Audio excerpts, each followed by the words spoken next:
Turunlah sekarang hatiku sebagai baitmu, hidupku jadi bejanamu, pakai sesuai rencanamu.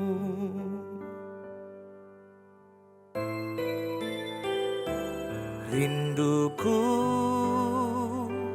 ubah hidupku, ku bawa kepadamu Tuhan sebagai persembahan yang hidup sampai akhir hidupku. Roh Kudus penghibur dan penolongku, ku tak takut sebab Engkau ada di dalamku. Kau ubah dukaku menjadi sukacitaku. Roh Kudus, Kau hadir di sini.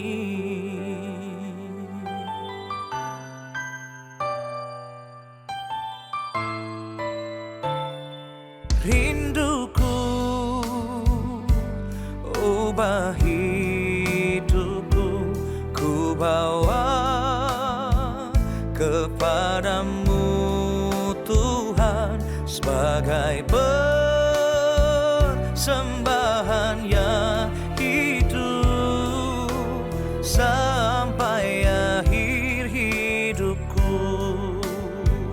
Roh Kudus penghibur dan penolongku, ku tak takut sebab Engkau ada di dalamku.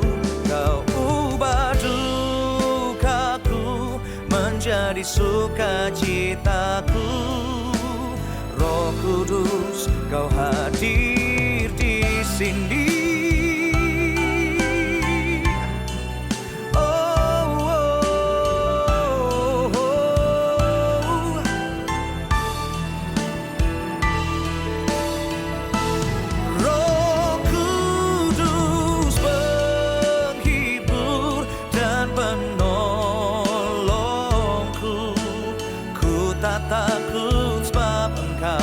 Ada di dalamku, Kau ubah dukaku menjadi sukacitaku.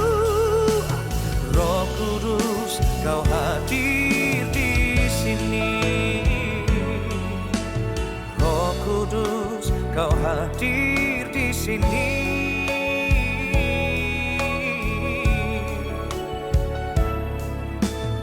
Roh Kudus, Kau hadir di sini.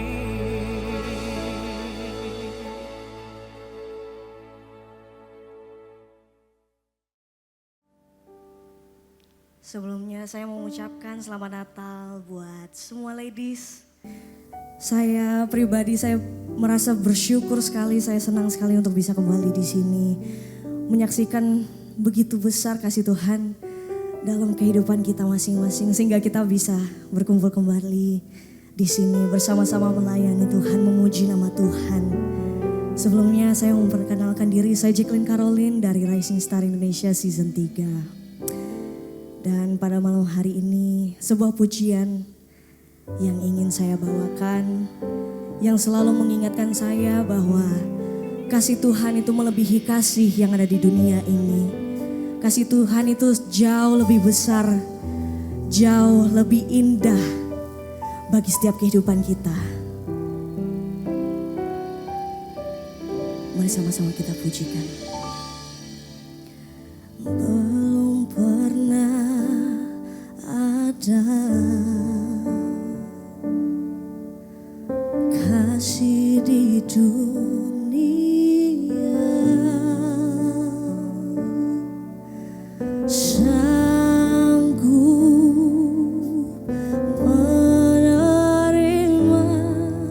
diriku apa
seperti ini yang sanggup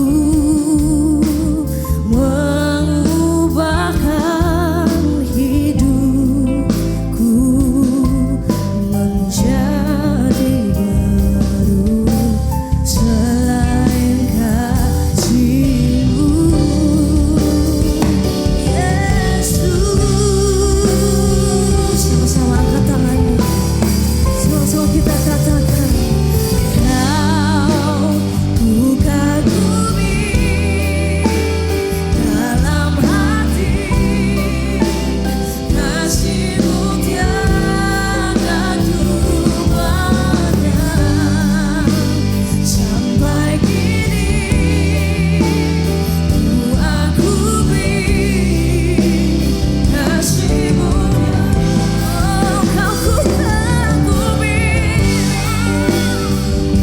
dalam hati, kasih-Mu tiada duanya. Sampai kini ku akui kasih-Mu tiada duanya.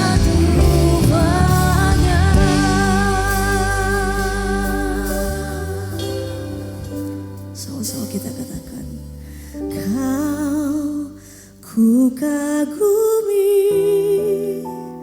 dalam hati, kasih-Mu tiada duanya, Yesus.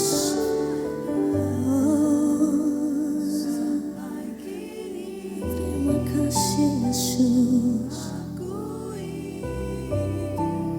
Kasih-Mu tiada duanya.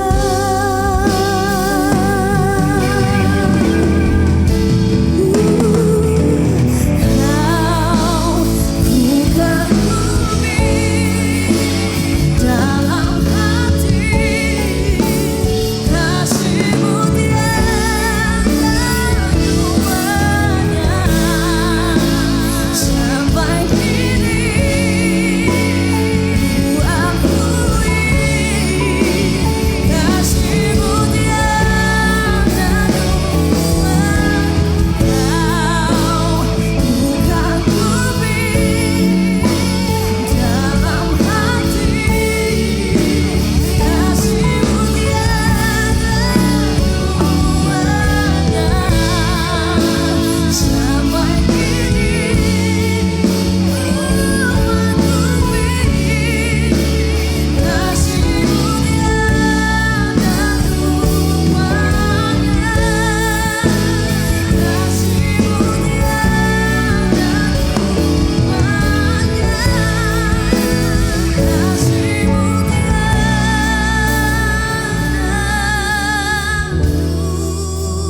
tiada duanya. Sorak-sorai itu Tuhan kita yang ajaib. Shalom, Saya mau puji Tuhan saudara, hari ini kita akan merenungkan atau mendengarkan firman Tuhan dengan tema kelahiran Yesus adalah kabar baik. Natal itu adalah kelahiran Yesus, meskipun itu terjadi 2000 tahun yang lalu. Tetapi saudara, kenapa setiap tahun kita merayakannya? Bahkan saudara kalau membaca sejarah, tanggal 25 itu memang bukan tanggal kelahiran Kristus. Tetapi sejarah saudara mencatat jikalau tokoh atau seorang imam, seorang yang hebat dia meninggal, maka tanggal itu saudara dijadikan tanggal kelahiran. Itu sejarahnya begitu. Tetapi saudara, yang mau kita maknai sebetulnya bukan tanggal. Yang mau kita maknai adalah kenapa Yesus lahir ke dunia ini. Mari kita lihat dulu di dalam Yohanes 3 ayatnya yang ke-16. Yohanes 3 ayatnya yang ke-16. Karena begitu besar kasih Allah akan dunia ini, sehingga ia telah mengaruniakan anaknya yang tunggal, supaya setiap orang yang percaya kepadanya tidak binasa, melainkan beroleh hidup yang kekal. Ini adalah satu kabar baik Bapak Ibu.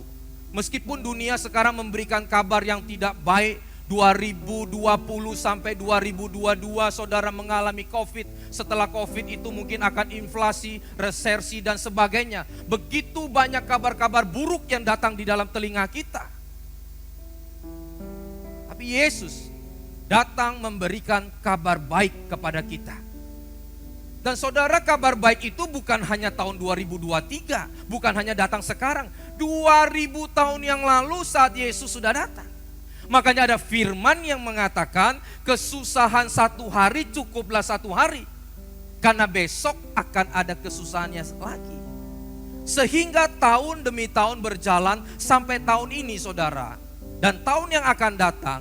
Dan firman sudah mencatat bahwa masa sukar akan datang. Sehingga apa yang harus kita lakukan? Tuhan katakan, kita harus berjaga-jaga. Saudara, kalau resesi bilang, memang resesi global itu ada. Tapi di dalam keluarga kita pun bisa mengalami resesi. Mungkin dunia lagi bagus, kerjaan lagi bagus, tapi kalau memang orang itu lagi mengalami resesi keuangan, maka bagi dia itu resesi. Inflasi mungkin bisa tidak terjadi kalau lagi kondisinya bagus. Tetapi inflasi itu bisa terjadi di dalam kerjaan kita. Bisa terjadi di dalam keluarga kita. Itu menjadi inflasi lokal buat kita. Sehingga saudara, saya mau katakan, selama kita ada di dunia ini, memang masalah demi masalah kita alami. Tapi saya mau katakan bahwa firman Tuhan menjanjikan kepada kita. Dia mengatakan bahwa kelahiran Yesus adalah satu kabar baik untuk kita. Sehingga dia harus, yang adalah Tuhan, turun menjadi manusia. Seringkali orang mengatakan dan menanyakan, kenapa kalau Tuhan jadi manusia? Apa bisa? Pertanyaannya, apa bisa Tuhan jadi manusia? Saya mau tanya balik. Kepada semua orang, bukan hanya Kristen. Kamu percaya Tuhan toh? Dia katakan pasti percaya ada Tuhan. Apakah kamu percaya Tuhan Maha Kuasa? Ya. Apakah Tuhan Maha Bisa? Ya. Apakah Tuhan Maha Sempurna? Ya. Jadi apa susahnya Tuhan itu menjadi manusia? Maka kita akan berpikir, tidak sulit bagi Tuhan untuk menjadikan manusia. Karena Tuhan yang menciptakan dunia ini, dari yang benar-benar tidak ada bahan baku saudara, menjadi ada. Termasuk manusia. Dan saya juga mau katakan bahwa manusia kita ini dijadikan Tuhan dari bahan baku. Tuhan jadikan terang, Tuhan jadikan gelap, Tuhan jadikan apa itu air, apa itu daratan, apa itu cakrawala. Saudara tahu, waktu Tuhan mengisi apa yang ada di air itu, Tuhan mengambil bahan baku air dijadikan ikan. Apa yang ada di udara itu saudara, Tuhan jadikan yang namanya bintang, matahari, bulan. Tuhan jadikan tumbuhan itu dari tanah, maka tumbuhlah tunas itu. Dan Tuhan menjadikan kita, membentuk kita juga sama dari debu dan tanah. Makanya saudara, waktu tutup mata nanti, tutup usia, kita kembali kepada asal kita, debu dan tanah. Apa yang patut dibanggakan, apa yang patut disombongkan Bapak Ibu? Cuma karena Tuhan memberikan rohnya kepada kita. Dihembuskannya rohnya kepada manusia itu. Sehingga itulah yang membedakan saudara makhluk lain, tumbuh-tumbuhan, binatang saudara. Waktu menjadikannya sama, kita juga dijadikan debu dan tanah. Tapi yang membedakan adalah hembusan roh Allah itu loh. Sehingga kita punya relasi dengan Tuhan. Kita bisa sembahyang, doa sama Tuhan, muji Tuhan. Yang lain gak bisa.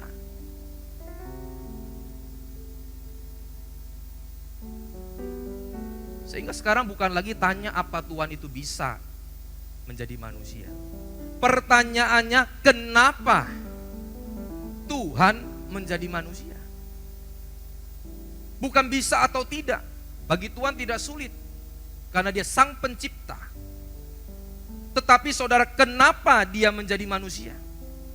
Tadi jelas dikatakan di dalam Yohanes 3 ayat 16. Karena, nah ini penyebabnya. Karena begitu besar kasih Allah akan dunia ini, sehingga dia mengaruniakan anaknya yang tunggal, menjadi manusia, lahir ke dunia ini. Apa pentingnya Pak kasih itu? Saudara, ini penting sekali karena ini merubah satu konsep. Di dalam perjanjian lama saudara, Allah itu dikenal dengan murkanya. Allah itu sangat menakutkan karena selalu digambarkan seperti api yang menyala-nyala, menyambar-nyambar. Bahkan Musa pun tidak berani melihat wajahnya Allah karena bisa langsung mati. Dia memalingkan dan dia menutup wajahnya. Itu kata Musa waktu dia berjumpa dengan Allah. Bahkan orang tidak berani menyebut namanya. YHWH kita sebut sekarang. Pada saat itu sebutnya gak berani ngomong. Sehingga nama Allah itu saudara diganti, akhirnya dipanggillah Adonai, yang adalah Tuhan, bukan Tuhan. Mereka gak berani manggil Tuhan, tapi manggilnya Tuhan. Allah yang menakutkan di dalam perjanjian lama Bapak Ibu, tapi begitu dia menjadi manusia, dia tidak lagi menakutkan. Dia bisa diraba, dia bisa diajak komunikasi, bahkan dia menunjukkan kasihnya yang nyata. Dan dia melakukan apa yang dia katakan. Dia menggenapi apa yang dia perintahkan. Dia menggenapi apa yang telah dinubuatkan. Sehingga saudara, Tuhan yang kita kenal itu bukan lagi Tuhan yang menakutkan. Saudara dan saya melakukan firman Tuhan, melakukan perintah Tuhan, menjadi orang Kristen itu bukan karena takut akan neraka. Karena Yesus datang ke dunia ini menyelamatkan kita. Saudara, ini penting sekali konsep ini. Karena kalau kita tidak melakukan firman Tuhan karena diancam karena masuk neraka, maka saudara tahu itu bukan kasih sesungguhnya. Neraka itu saudara sudah dikalahkan oleh Tuhan Yesus. Maut sudah dikalahkan, kegelapan itu sudah dikalahkan. Sorga itu sudah ada di tangan orang percaya karena Yesus, bukan kita. Sehingga sekarang kita melakukan perintah Tuhan, itu karena kita mengasihi Tuhan dan mengasihi sesama. Kasihilah Tuhan Allahmu dengan segenap hatimu, kasihilah sesamamu manusia dengan segenap jiwamu. Dasarnya kasih.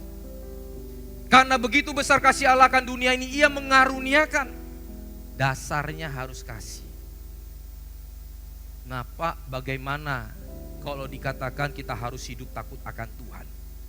Saudara, saya sering ulang-ulang ngomong hal seperti ini. Kita harus bisa menempatkan dengan baik. Takut akan Tuhan itu saudara bukan digambarkan seperti kita ketakutan. Takut akan Tuhan itu mengikuti perintahnya atas dasar kasih kita kepada Tuhan. Bukan kita mengikuti perintahnya atas dasar karena kita takut masuk neraka. Kalau begitu saudara dan saya belum menerima Yesus di dalam kehidupan kita. Kalau itu maut belum dikalahkan, neraka belum dikalahkan saudara. Ini penting Bapak Ibu. Sehingga waktu saya menjadi orang Kristen, melakukan firman Tuhan itu karena dasar kasih saya kepada Tuhan dan kepada sesama. Dan saya kasih contoh lagi. Saudara suami istri, firman Tuhan mengatakan tunduklah kepada suamimu. Bukan berarti saudara ketemu suami tunduk-tunduk begini. Dia ngomong apa kita tunduk-tunduk begini. Enggak. Tunduk kepada suami artinya mengasihi dia. Hormat kepada keputusannya. Kasih kita itu menjadi dasar kita mengikuti keputusannya. Bukan karena dasar kita tunduk atau takut. No. Sehingga kekristenan saudara dan saya bukan dibebani dengan kita melakukan firman Tuhan, tapi atas dasar kita mengasihi. Sehingga saudara dan saya mengasihi istri itu karena saya mengasihi Tuhan dan mengasihi sesama. Dan saya mau katakan saudara, kalau kita mengasihi suami karena takut, ya, dalam tanda kutip ya, yang tadi saya sudah jelaskan, bukan takut seperti kita ketakutan. Takut karena nggak dikasih uang saku, ini contoh. Ada orang kan begitu, nunut sama suaminya takut karena nggak dikasih uang saku, betul? Satu ketika kalau istri itu sudah bisa cari duit dan bisa dapat uang saku sendiri, dia sudah nggak takut. Karena dasarnya bukan mengasihi suaminya, karena mengasihi Tuhan, bukan. Dasarnya bukan karena kasih, karena takut sama suaminya nggak kasih tuh yang namanya uang saku. Sama halnya saudara, kalau kita mengasihi Tuhan, mengasihi sesama, dasarnya kalau nggak, supaya nggak masuk neraka, itu bukan kasih. Itu karena diancam. Sehingga takut akan Tuhan, itu artinya kita mengasihi Tuhan, melakukan firman-Nya dengan dasar kasih itu. Kita mengasihi sesama saudara, bukan dasarnya karena takut masuk neraka. Bukan. Tapi karena saya mengasihi Tuhan dan mengasihi sesama. Itulah perintah yang terutama dan yang pertama dan yang kedua. Haleluya. Sehingga Bapak Ibu Saudara, firman Tuhan mengatakan bahwa begitu besar kasih Allah akan dunia ini. Kasih Tuhan itu bukan hanya untuk satu kelompok, satu keluarga, atau satu pribadi. Tapi dikatakan seluruh dunia. Kalau bicara kelahiran, Bapak Ibu lihat. Kita pernah punya anak, saya punya 2 orang putri. Begitu anak kita lahir, wah kita sukacita luar biasa, betul? Waktu anak itu ditaruh di ruang baby, saudara, ada puluhan anak di situ. Siapa yang kita lihat? Anak kita. Ada anak yang di inkubator, saudara, sedang dimasukkan mungkin seperti terapi, ya, mungkin karena dia tidak bagus jantungnya, atau mungkin ada kesalahan di dalam organ tubuhnya. Saudara tidak akan pernah peduli, saudara akan tetap sukacita. Betul? Yang penting bayi gua sehat. Saudara nggak akan lihat yang kiri dan yang kanan bagaimana bentuknya. Mungkin bentuknya lebih bagus, saudara pun tidak akan pernah bangga, tapi kita bangga dengan anak kita. Ya contohnya saudara kalau foto aja, coba saudara lihat. Coba nih ibu-ibu atau bapak-bapak lagi foto, cepret 30 orang. Begitu kita mau lihat HP-nya, lihat dong, yang mau dilihat siapa? Foto kita toh. Dan sukacita seperti itu Bapak Ibu, hanya untuk satu kelompok, satu golongan atau satu pribadi. Tapi Yesus lahir ke dunia ini, dikatakan karena begitu besar kasih Allah akan dunia ini. Tuhan Yesus tidak pernah pilih golongan, dia tidak pernah pilih satu pribadi dengan pribadi yang lain. Kita lihat firman Tuhan di dalam Lukas 2, ayatnya yang ke-8 sampai dengan ke-11. Di daerah itu ada gembala-gembala yang tinggal di padang menjaga kawanan ternak mereka pada waktu malam. Garis bawahi kata gembala-gembala. Ayat 9. Tiba-tiba berdirilah seorang malaikat Tuhan di dekat mereka, dan kemuliaan bersinar meliputi mereka, dan mereka sangat ketakutan. Kata tiba-tiba saudara garis bawahi. Ayat 10. Lalu kata malaikat itu kepada mereka, jangan takut, garis bawahi. Sebab sesungguhnya, garis bawahi, aku memberitakan kepadamu kesukaan besar untuk seluruh bangsa, seluruh umat, seluruh suku, semua golongan. Ayatnya yang ke-11. Hari ini telah lahir bagimu juru selamat, yaitu Kristus Tuhan di kota Daud. Kelahiran Kristus saudara memberikan kabar baik kepada kita semua. Katakan amin. Gembala-gembala saudara itu digambarkan orang yang paling hina statusnya pada saat itu. Sehingga kita boleh gambaran status orang yang paling hina, paling rendah. Tuhan datang buat mereka. Ya, saudara lihat. Yang berjumpa pertama kali pada bayi Yesus itu siapa? Gembala-gembala ini. Tuhan tidak pernah mandang muka, Tuhan tidak pernah mandang status Bapak Ibu. Pak, kalau begitu hanya orang hina. Bukan. 3 orang Majus itu orang terhormat. Orang yang punya status tinggi Bapak Ibu. Orang yang cerdas, orang yang bijaksana. Tuhan juga pakai. Datang jauh-jauh saudara. Mempersembahkan mazmur dan kemenyanyian. Artinya di sini Tuhan datang untuk semua golongan. Kabar baik itu untuk semua kalangan. Jadi kekristenan itu bukan bicara tentang status. Kalau statusnya dia orang yang sederhana, tapi kalau hidupnya tidak berkenan di hadapan Tuhan, percuma. Kalau dia seorang bangsawan sekalipun Bapak Ibu, tapi hidupnya tidak dipersembahkan kepada Tuhan, dia tidak sungguh-sungguh kepada Tuhan, percuma. Sehingga sorga itu bukan bicara status kita ada di dunia ini, tapi bagaimana hidup kita di hadapan Tuhan. Coba kita lihat di sini. Yusuf, yaitu ayah daripada Yesus jasmani, adalah orang yang sederhana Tuhan pakai. Di dalam Lukas 2-nya kita maju atau ayat 22 dan 24 kita lihat apa yang dikatakan. Dan ketika genap waktu pentahiran menurut hukum Taurat Musa, apa? Umur 8 hari itu harus disunat.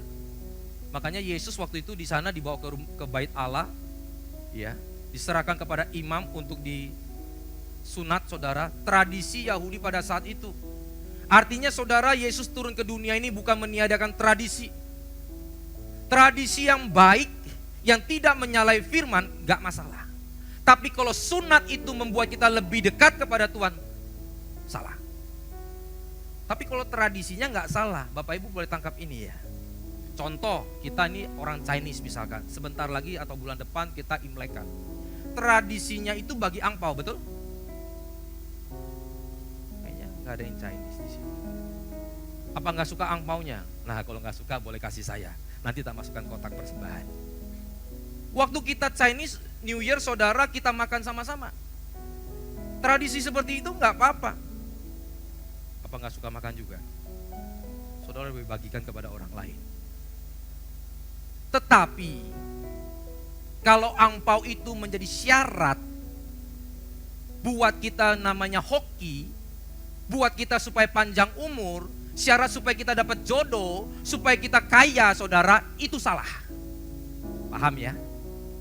Sunat umur 8 itu gak salah. Makanya Yesus datang ke dunia ini saudara, dia menggenapi, menyempurnakan hukum Taurat. Ada orang Jawa di sini? Mungkin banyak. Apa tradisi orang Jawa? Apa tradisi orang Batak? Apa tradisi orang Minahasa? Tradisi orang Papua? Tradisi banyak suku di dunia ini saudara. Tradisi-tradisi itu tidak ada masalah. Asal kalau tradisi itu membuat kita jauh daripada Tuhan, menyembah hal yang lain, itu yang tidak boleh. Sehingga Tuhan juga menggenapi di ayat yang ke-22 tadi, ayat 23-nya kita baca. Seperti ada tertulis dalam hukum Tuhan, semua anak laki-laki sulung harus dikuduskan dengan disunat tadi bagi Allah. Ayat 24. Dan untuk mempersembahkan korban menurut apa yang difirmankan dalam hukum Tuhan. Ya, itu tertulis di dalam hukum Musa, imamat, yaitu sepasang burung tekukur atau 2 ekor anak burung merpati. Saudara, kalau di sana waktu itu orang itu termasuk mungkin seorang imam besar, maka dia harus memberikan domba kambing. Kalau dia seorang bangsawan, dia juga harus memberikan 2 atau 3 ekor domba kambing. Tapi Yusuf memberikan 2 atau sepasang burung tekukur. Itu menandakan bahwa dia orang sederhana, bukan orang yang hebat. Kenapa Tuhan pilih Yusuf? Itu toh bukan soal statusnya. Orang besar pun bisa dipakai Tuhan. Tapi Alkitab mencatat bahwa Yusuf adalah orang yang baik dan tulus hatinya. Kepribadiannya, integritasnya. Hari ini kalau kita orang yang sederhana, tapi kalau kita punya integritas, itu berkenan di hadapan Tuhan. Kalau hari ini kita seorang bangsawan Bapak Ibu, kita menjadi orang yang berintegritas, itu berkenan di hadapan Tuhan. Karena di gereja itu ada 3 golongan. Ya. Ada 3 golongan saudara. Seorang pengusaha, seorang rohaniawan, seorang cendekiawan. Ini semua orang-orang hebat. Tuhan pakai semuanya Bapak Ibu. Sehingga yang satu tidak bisa mengatakan satu lebih hebat. Karena semua untuk memperlengkapi pekerjaan Tuhan. Betul ya? Rohaniawan pendetanya toh. Seorang usahawan, memang Tuhan panggil di sana seperti seorang Saul, tidak bisa menjadi seorang Samuel. Waktu dia bakar mezbah saudara, Tuhan marah. Apakah Samuel lebih kaya dari Saul? No. Apakah Samuel ini raja? No. Tapi yang memberikan persembahan di atas mezbah, perjamuan suci, itu karena Tuhan telah menentukannya, dia seorang rohaniawan. Tapi begitu pun seorang rohaniawan, jangan berusaha ingin jadi seorang usahawan. Sehingga hatinya itu dipenuhi dengan rampasan, menjadikan gereja itu sarang penyamun, hatinya menjadi hamba uang, itu yang gak boleh. Sehingga khotbahnya saudara dikit-dikit bicara uang, dikit-dikit bicara persembahan, meskipun itu ada di dalam gereja. Siapa kaum cendekiawan? Teman-teman pemusik, teman-teman media, teman-teman singer dan WL, teman-teman di manajemen, orang-orang cerdas, orang-orang pintar, Tuhan pakai semuanya.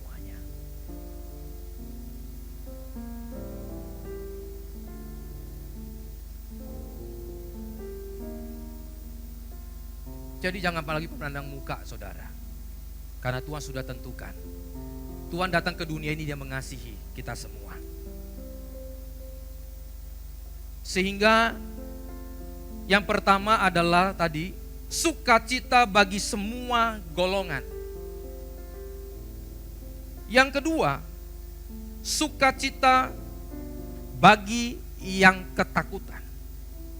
Sukacita buat dunia ini, yaitu buat semua golongan, semua bangsa. Tidak menambah status, tapi dia juga sukacita bagi orang yang ketakutan. Makanya malaikat itu, dia mengatakan kepada gembala-gembala itu, jangan takut. Karena di dunia ini saudara penuh dengan ketakutan. Takut miskin, takut sakit, takut macam-macam. Yaitu takut yang wajar lah menurut saya. Tetapi Tuhan mau menghilangkan semua itu. Sehingga saudara ketakutan itu bukan menguasai kita. Saya mau membagi 3 ketakutan ini. Dalam konteks yang tadi kita baca ya. Saudara, takut yang pertama adalah takut yang wajar. Tadi ada kata tiba-tiba toh. Tiba-tiba. Saudara sekarang kalau saja tiba-tiba nih, ada malaikat duduk di sini, saudara takut gak? Mungkin saya rasa lebih takut dari gembala itu, langsung hibrid saudara. Tiba-tiba kalau Tuhan duduk di sini dan dia ngomong di sini, takut gak? Takut. Jadi takut yang pertama itu adalah takut yang wajar. Karena dikatakan tiba-tiba, dan itu pengalaman pertama bagi seorang gembala. Jadi bagi teman-teman yang melayani, mungkin yang bersaksi, kalau tiba-tiba saja saudara ditunjuk untuk bersaksi, untuk menyanyi, untuk saudara sharing firman, untuk saudara melakukan hal-hal yang pertama kali, baik itu juga di dalam pekerjaan saudara, baru pertama kali kerja, menurut saya saudara, takut seperti itu wajar. Dan harus kita lewati. Ada beberapa ibu saudara, begitu dikasih tugas sharing firman Tuhan, takutnya gak bisa sampai tidur, sampai keringetan. Tangan itu gemetar saudara, sampai bisa keluar air di tangan. Dan menurut saya gak masalah, itu wajar. Dan kita justru harus melewati yang pertama itu loh. Karena langkah yang pertama itu memang berat, tapi kita harus tetap melangkah. Sehingga takut yang wajar ini solusinya adalah kita tetap melangkah. Langkahkan langkahmu dengan langkah iman. Apapun itu, dalam pekerjaan, sakit itu sakit yang wajar saudara, flu, pilek, melangkah tetap. Solusinya begitu, Bapak Ibu, kalau misalkan kita kena flu dan pilek, udah mohon maaf ya, gak usah doa sama Tuhan. Tuhan saya flu pilek. Itu tinggal ke toko sebelah saudara beli obat flu. Melangkah, datang ke gereja. Masalah saudara di dalam pekerjaan yang wajar-wajar saudara, itu gak masalah.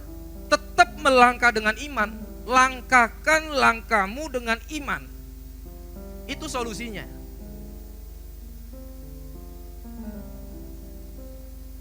Karena Roma 8 ayat 28 mengatakan apa? Allah turut bekerja bagi orang yang mengasihi Dia, yang terpanggil sesuai dengan rencananya. Kata turut artinya Tuhan support loh dari belakang. Kita langkah dia dorong, kita langkah dia dukung, kita langkah dia kasih kekuatan. Makanya tidak sedikit saudara orang yang sakitnya wajar-wajar begitu datang di gereja sembuh. Bukan karena apa? Karena dia tidak mengasihani tubuhnya sendiri. Begitu dia lakukan saudara, adrenalinnya muncul, kekuatannya muncul, semangatnya muncul, hilang penyakitnya. Makanya kalau masalah yang wajar, hadapi dengan melangkah. Bukan teriak sama Tuhan. Langkahkan dengan langkah imanmu. Bahkan ini saudara, saya mau katakan, kita gak naif. Orang-orang di luar sana, kalau takut-takut yang wajar ini, saudara pasti juga banyak dengar kesaksian, betul? Jangan iman kita kalah dengan iman orang seperti itu. Orang yang notabene gak punya Tuhan. Tapi kita saudara, masalah dikit, yang wajar-wajar, sakit sedikit, udah gak mau melangkah. Yang kedua, yang tidak wajar. Kalau terjadi yang tidak wajar, seperti gembala itu saudara, begitu dia mengalami, lalu Tuhan katakan, malaikat Tuhan katakan, jangan takut, sesungguhnya. Apa penekanan sesungguhnya? Artinya malaikat itu ingin menceritakan saudara satu hal yang sungguh-sungguh nyata kebenarannya. Artinya kalau kita mengalami satu masalah yang berat, yang gak wajar, yang bukan umum, entah itu masalah keuangan, tiba-tiba bangkrut, kena bencana alam saudara, tiba-tiba sakit saudara yang bisa dikatakan mematikan saudara, yang tidak banyak orang ada. Ini gak wajar. Firman Tuhan katakan sesungguhnya. Artinya apa? Belajar firman Tuhan. Untuk apa? Untuk supaya kita bisa menilai dengan tepat saudara, dengan bijaksana apa maunya Tuhan. Oh, ini penting. Sehingga saudara dan saya harus rubah mindset, konsep, paradigma yang sesuai dengan firman Tuhan. Kita lihat dulu firman Tuhan di dalam Roma 12 ayatnya yang kedua sampai dengan keempat. Di dalam Roma 12 ayatnya yang kedua sampai dengan keempat. Janganlah kamu menjadi serupa dengan dunia ini, tetapi berubahlah oleh pembaharuan budimu, sehingga kamu dapat membedakan manakah kehendak Allah yang baik dan bahkan yang berkenan kepada Allah dan yang sempurna. Ayat 3. Berdasarkan kasih karunia yang dianugerahkan kepadaku, aku berkata kepada setiap orang di antara kamu, janganlah kamu memikirkan hal-hal yang lebih tinggi daripada patut yang kamu pikirkan. Tetapi hendaklah kamu berpikir begitu rupa, sehingga kamu menguasai diri menurut ukuran iman yang dikaruniakan Allah kepada kamu, masing-masing. Iman percaya itu diberikan kepada semua orang. Tapi kenapa Tuhan katakan apa? Kuasai dirimu menurut imanmu masing-masing. Artinya kalau iman percaya saudara pukul rata semua sama, semua selamat. Tapi iman untuk menjalani hidup ini itu masing-masing. Makanya dikatakan dari iman bertolak kepada iman. Jangan saudara lihat tetangga naik Mercy, kita beriman, Tuhan, Mercy itu pindah ke garasi saya. Waduh, ini namanya perampokan rohani saudara. Datang di rumah orang ngoles-ngoles saudara, percik-percik minyak saudara. Dalam nama Yesus jadi rumah saya. Itu namanya kita tidak menguasai diri. Iman kita. Bukan iman seperti itu. Bahkan iman seperti itu melampaui kasih karunia Tuhan.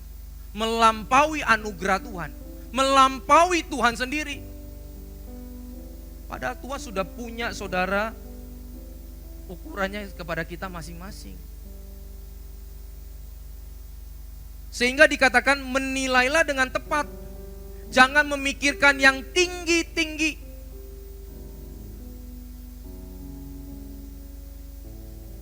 Pak, kalau begitu artinya saya nggak boleh mikir yang tinggi-tinggi ya Pak. Kalau itu sesuai dengan imanmu, silakan. Yang Tuhan sudah kasih. Makanya di akhir ayat itu coba kita baca. Di ayatnya yang keempat. Sebab sama seperti pada satu tubuh, ini lanjutannya ya Bapak Ibu. Kenapa tiba-tiba dia bisa lompat ke organ tubuh kita ini? Sebab sama seperti pada satu tubuh kita mempunyai banyak anggota, tetapi tidak semua anggota itu mempunyai tugas yang sama. Rohaniawan, cendekiawan, dan usahawan. Jangan maksa kalau jadi rohaniawan saudara mau jadi seorang usahawan. Seorang usahawan jangan maksa saudara. Seorang cendekiawan jangan maksa. Pak, kalau begitu usahawan bukan memberitakan firman. Ini kita salah lagi. Memberitakan firman Tuhan itu semua orang. Tapi menjadi pendeta enggak semua orang. Cari duit untuk keluarga semua orang. Tapi enggak semua orang jadi direktur. Enggak semua orang jadi manajer. Enggak semua orang jadi supervisor. Enggak semua orang jadi CEO saudara. Tapi semua orang harus kerja untuk memenuhi kebutuhan rumah tangganya. Enggak semua orang saudara harus jadi pendeta. Tapi semua orang harus memberitakan firman Tuhan. Enggak semua orang harus jadi pengusaha. Yang jadi masalah begini. Udah enggak jadi pengusaha, enggak jadi rohaniawan, enggak jadi cendekiawan. Nah ini kalau bahasa Ibraninya amsyong.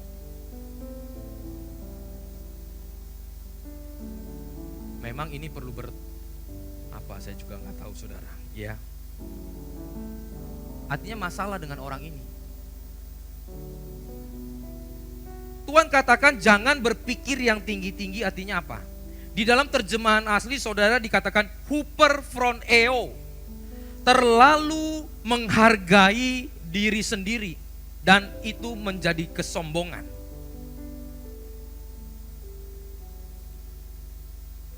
Menilai, memikirkan sesuatu yang lebih tinggi, firman Tuhan yang ngomong Bapak Ibu, akan membuat dia menjadi seorang yang terlalu menghargai dirinya sendiri. Dan itulah yang dikatakan sombong. Saudara lihat, orang yang sombong, orang yang terlalu menghargai dirinya sendiri, sehingga dia tidak bisa menerima kesombongan orang. Orang sombong itu apa sih? Ya, artinya orang yang bukan rendah hati, betul. Tapi saya mau katakan di dalam aplikasinya, orang yang sombong itu karena dia tidak bisa menerima kesombongan orang lain. Karena dia menilai harga dirinya lebih tinggi.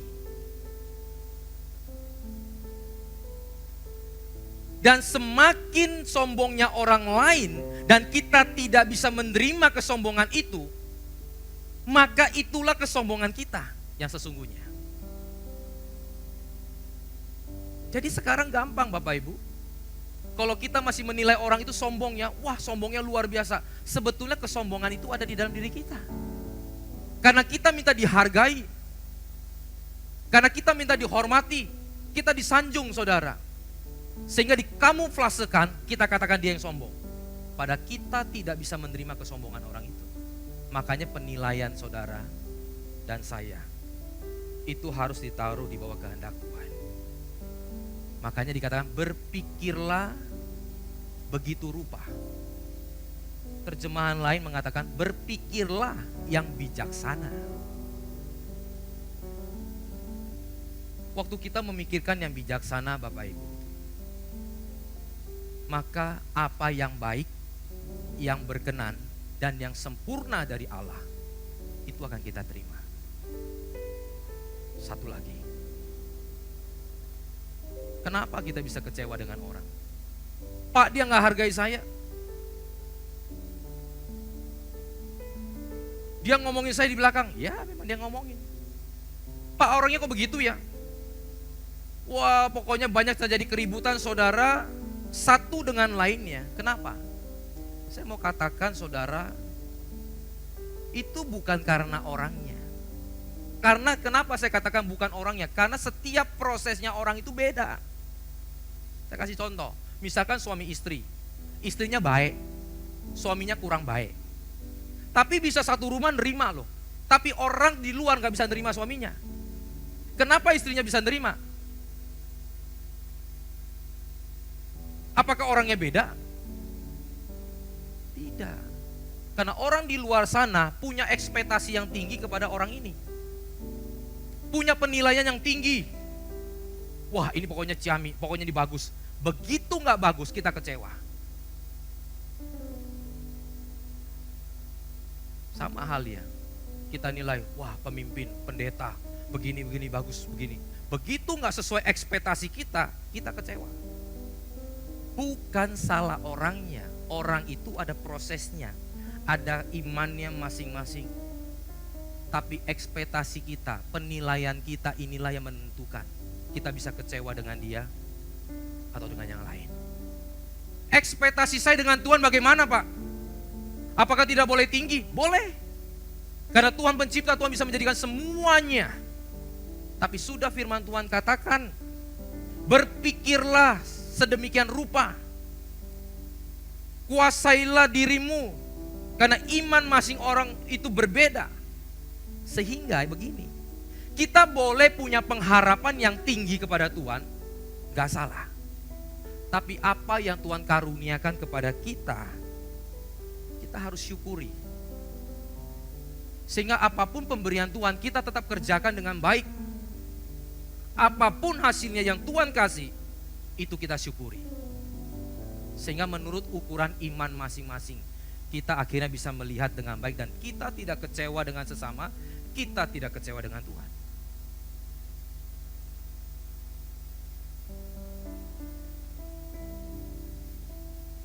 Kita lihat satu firman Tuhan yang terakhir.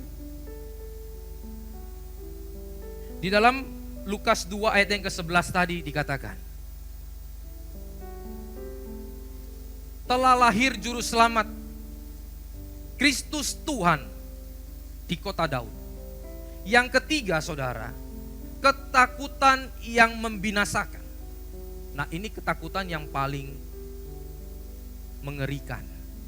Ketakutan yang wajar, yang tidak wajar, yang mematikan, yang membinasakan. Apa? Api neraka. Tapi kabar baiknya, kalau tadi wajar kita tahu toh, melangkah. Enggak wajar kita belajar kebenaran firman Tuhan. Apa nih maunya Tuhan? Sakit Pak, ini enggak wajar. Kalau Tuhan katakan sembuh, maka waktu itu sembuh. Itu pun kebenaran Bapak Ibu. Mukjizat itu kebenaran. Kesembuhan ilahi itu kebenaran. Orang kusta langsung tahir, orang mati langsung bangkit. Itu kebenaran. Tapi ingat, kebenaran bukan itu aja. Waktu ada seorang hamba yang sedang mati, Tuhan katakan tunggu dulu. Masih kritis toh, saudaranya Marta Maria itu. Tunggu 4 hari, biar mereka belajar percaya. Ada kesembuhan yang gak langsung sembuh. Yang proses supaya dia belajar bahwa dia tahu bahwa Tuhan adalah pemilik. Kadang-kadang kita sombong. Kita bahasa kita yang punya, kita yang hebat. Biar Tuhan kasih kata tunggu. Artinya ada kesembuhan yang tunggu dulu. Tapi ada kesembuhan yang Tuhan gak buat sembuh sampai dia mati. Paulus matanya.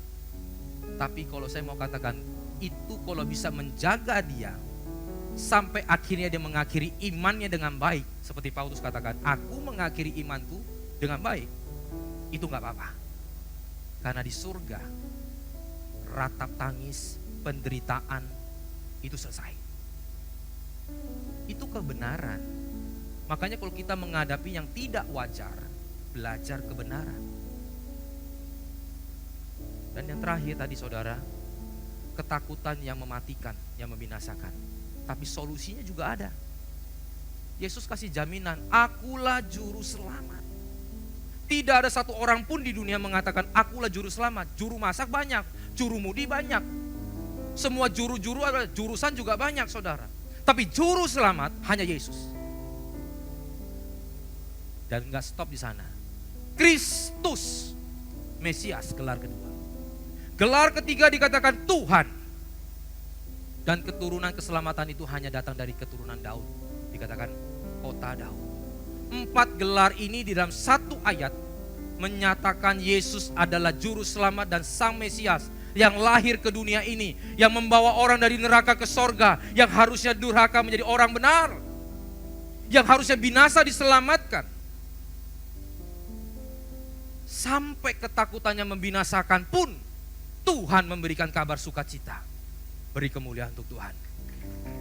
Hari ini apalagi yang patut ditakutkan Bapak Ibu? Kita punya Yesus yang telah lahir. Mari saya undang untuk bagi berdiri, kita akhiri firman Allah. Kelahiran Yesus mendatangkan satu kabar baik kepada kami. Hari ini kami yang datang dengan ketakutan, tapi kami pulang dengan satu kekuatan dan sukacita. Karena kami telah menerima kabar baik itu. Bahkan bukan saja ketakutan yang wajar, yang tidak wajar pun Tuhan memberikan solusinya. Yaitu firman Tuhan untuk kita belajar. Jangan lagi jauh dari firman Tuhan. Jangan lagi jauh dari ajaran-ajarannya. Jangan lagi jauh dari gerejanya. Tapi tetaplah belajar. Sehingga engkau mengetahui kehidupan ini. Dan engkau dan saya berjalan di dalam Tuhan. Bahkan ketakutan yang mematikan, yang membinasakan, itu Tuhan memberikan solusi dan jawabannya. Dia katakan, akulah juru selamat, akulah Mesias, akulah Kristus, akulah Tuhan dari kota Daud. Haleluya. Kami mau berdoa untuk setiap gereja yang ada di seluruh dunia. Bagi para hamba Tuhan sampai kepada semua jemaatnya, kiranya Tuhan memberkati mereka semua, supaya mereka menjadi berkat dan berdampak. Sehingga gereja di seluruh dunia dipenuhi oleh jemaat yang mencari Tuhan dengan tulus dan takut akan Tuhan. Buat semua hamba Tuhan dan gereja bersatu, rukun dan tidak terpecah-pecah, supaya dunia percaya bahwa Yesus adalah Tuhan bagi kemuliaan Allah Bapa. Demikian juga untuk gereja di mana kami engkau percayakan untuk menggembalakannya, yaitu gereja Blessing in the Spirit. Kami mau berdoa untuk setiap persembahan dari jemaat dan umat-Mu Tuhan. Kiranya Tuhan Kau menerimanya dan membalasnya berlipat-lipat. Biarlah persembahan ini berkenan kepada Tuhan, sebagaimana persembahan Habel. Tuhan Engkau memberikan kemurahan-Mu, balaslah kebaikan dan kerelaan hati jemaat. Jaga dan lindungi mereka, serta peliharalah mereka beserta keluarga, pekerjaan, studi, dan kesehatannya. Mari dekatkan kedua tangan di dada. Firman Tuhan katakan, jagalah hatimu dengan segala kewaspadaan, karena dari situlah terpancar kehidupan. Jemaat yang dikasihi Tuhan, jadilah berkat dan terimalah berkat rahmat anugerah dari Allah Bapa di surga, di dalam putra tunggalnya Yesus Kristus yang telah mati bagi dosa-dosa kita. Dan dia bangkit pada hari ketiga sehingga kita sembah Tuhan Allah yang hidup. Iman kita bukan kepada Tuhan yang mati. Dia naik ke sorga, menyediakan rumah bagi kita sehingga kita punya pengharapan yang pasti. Dia akan datang kedua kalinya menyebut gereja dan umatnya yang berjaga-jaga, kudus, dewasa, bijaksana, serta menghakimi dunia. Dan di dalam persekutuan dengan Roh-Nya yang kudus, menghibur, menguatkan, menginsafkan, dan terus membuat hati kita berkobar-kobar di dalam kasih semula, kekudusan, kebenaran, dan menjadi saksi Kristus dari sekarang sampai selama-lamanya. Mari kita tutup dengan doa yang Yesus ajarkan, doa Bapa kami. Bapa kami yang di surga, dikuduskanlah nama-Mu, datanglah kerajaan-Mu, jadilah kehendak-Mu di bumi seperti di surga. Berikanlah kami pada hari ini makanan kami yang secukupnya, dan ampunilah kami akan kesalahan kami, seperti kami juga mengampuni orang yang bersalah kepada kami. Dan janganlah membawa kami ke dalam pencobaan, tetapi lepaskanlah kami daripada yang jahat. Karena Engkaulah yang punya kerajaan dan kuasa dan kemuliaan sampai selama-lamanya. Amin. Tuhan Yesus memberkati. Silakan duduk, Bapak.